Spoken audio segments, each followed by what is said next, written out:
c'est le gouvernement. C'est-à-dire que là, aujourd'hui, l'exécutif a du sang sur les mains. On peut pas dire les choses autrement. L'exécutif a du sang sur les mains. Quand sa porte-parole déclare à tous les Français que porter un masque ne sert à rien et qu'en plus ils sont probablement trop incompétents pour pouvoir les porter, c'est quelque chose de grave et c'est quelque chose qui a fait des morts. Donc vous les Donc oui, traitez de criminels, si je devais résumer, si vous avez presque jusque là. alors, affirmer à des gens un mensonge médical est un crime, ça c'est tout à fait exact. Utiliser la parole de l'État pour affirmer un mensonge médical, ah oui, c'est un crime. Il y a des morts à cause de cela. Car quiconque a refusé de masquer et quiconque a désarmé la France de ses masques a des morts sur la conscience. Là, par contre, il y a mort d'homme. Regardez dernièrement, quand on a des autorités académiques reconnues qui ont déclaré face caméra que les masques ne servaient à rien, quand on a le ministre de la Santé qui est entouré des meilleures autorités académiques de son pays, ou en tout cas de celles qui sont les plus reconnues, qui vous a dit face caméra que les médecins, sans aucune donnée, sans aucune preuve, les médecins qui contractent la maladie à coronavirus la contractent en dehors des hôpitaux. Est-ce que vous vous rendez compte de ça? Est-ce que vous vous rendez compte de la gravité de cette affirmation qui est aussi grave que la négligence pendant l'affaire du sang contaminé, la négligence pendant le scandale du Mediator, ou bien l'affirmation frontale qu'un anticyclone magique était apparu aux frontières françaises pendant la catastrophe de Tchernobyl. Eh bien, ça, c'est de la corruption intellectuelle, ça, c'est de la corruption académique. Si des universitaires sont à côté et ne réagissent pas, ou même confirment cette affirmation, oui, c'est de la corruption intellectuelle, absolument. On nous a dit que les masques ne servaient à rien. On nous a dit les yeux dans les yeux, c'est pour ça que j'insiste, la corruption académique tue. Et le terme corruption est même trop faible. La corruption académique tue quand elle vous dit les yeux dans les yeux que les masques ne servent à rien, qu'ils sont trop difficiles à déployer, alors qu'une étude de l'université de Cambridge a démontré qu'un masque de fortune, ça veut dire vous mettez un caleçon roulé sur le visage, vous mettez un bandana roulé sur le visage, vous mettez ça sur le visage, c'est mieux que rien. Étude de l'université de Cambridge. Eh bien, on n'a pas fait ça. Le premier confinement pour un virus qui fait moins que des dizaines de micromètres, bien évidemment, c'est à la bouche que ça se passe. Le premier confinement pour le virus, c'est la bouche et le nez. On va parler du gouvernement français qui est responsable de cette gabegie. C'est Emmanuel Macron, c'est Édouard Philippe.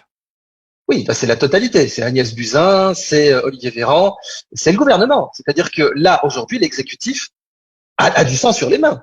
On peut pas dire les choses autrement. L'exécutif a du sang sur les mains. Quand sa porte-parole déclare à tous les Français que porter un masque ne sert à rien et qu'en plus ils sont probablement trop incompétents pour pouvoir les porter, c'est quelque chose de grave et c'est quelque chose qui a fait des morts. Donc vous les traitez de criminels, si je devais résumer, si vous avez presque jusque là. Alors, affirmer à des gens un mensonge médical est un crime, ça c'est tout à fait exact. Utiliser la parole de l'État pour affirmer un mensonge médical, ah oui, c'est un crime. On peut pas dire, je suis désolé.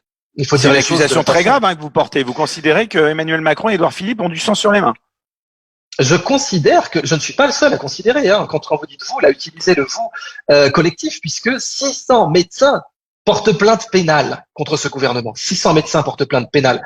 Moi, je suis aussi journaliste et je le rapporte. C'est-à-dire que clairement, il faut rapporter que 600 médecins portent plainte en responsabilité pénale du gouvernement dans la pire crise sanitaire des dernières décennies. Bien entendu. Quand des gens meurent par votre négligence, c'est un crime. Oui, c'est un crime. Bruno Le Maire qui nous dit dernièrement qu'il entend moraliser le capitalisme et entreprendre un capitalisme à visage humain. Ce ne sera pas le premier à avoir dit ça. Alors je le dis pour toutes vos auditrices et tous vos auditeurs, ne jugez jamais vos politiques à leurs paroles.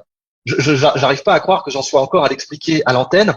Ne jugez jamais vos politiques à leurs paroles. Ne jugez vos politiques qu'à leurs actes. Les paroles ne coûtent pas cher, les actes coûtent cher.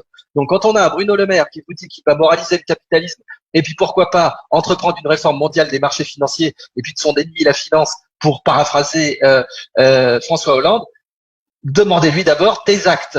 Tu avais une commande à passer effectivement pour un fabricant français de masques, tu t'es rétracté, tu as mis ce fabricant français de masques dans le rouge et il y a des morts à cause de ça.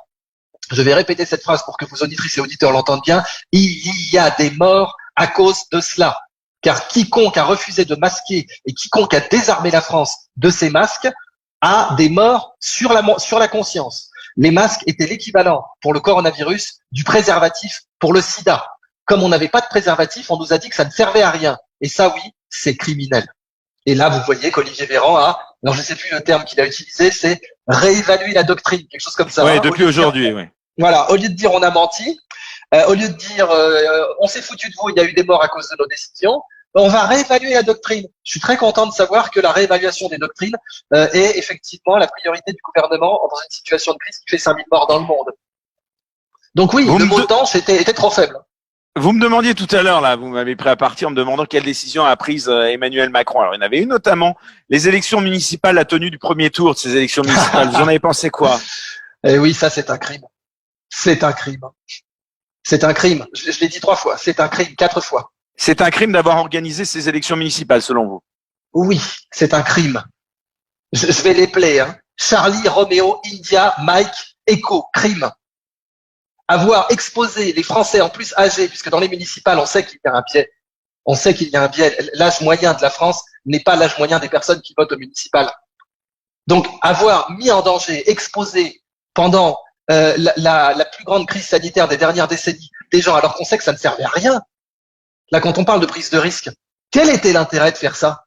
Quel était l'intérêt supérieur du peuple français de l'envoyer aux urnes pendant qu'il était exposé à la pire crise sanitaire des dernières décennies? Quel était l'intérêt de faire ça?